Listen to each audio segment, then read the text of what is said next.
رفقا چطورین؟ آقا امروز میخوایم بریم دوئل بزنیم، ولی نه یه دوئل ساده، دوئل با یه اسنایپ بدون اتچمنت، ببینیم چی میشه. خب حاجی کیس پیدا شد، بریم برای دوئل. چه از اولش آخرشو میدیدی،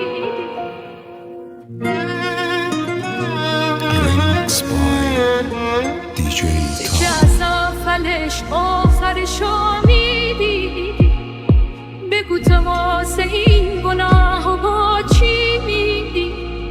حواسم به هم نبود که اینجوری شد، زدین عشق بیچاره رو باطل کردی. دیگه کلاه هم بیافته تو یه نبانی، من دیگه بر نمیگردم تکه آدم اشرانی. خب اینم از این دوئل. ایشالله خوشتون اومده باشه. لایک کنید، ساب بزنید، کامنت بذارید، حمایت کنید به هر حال.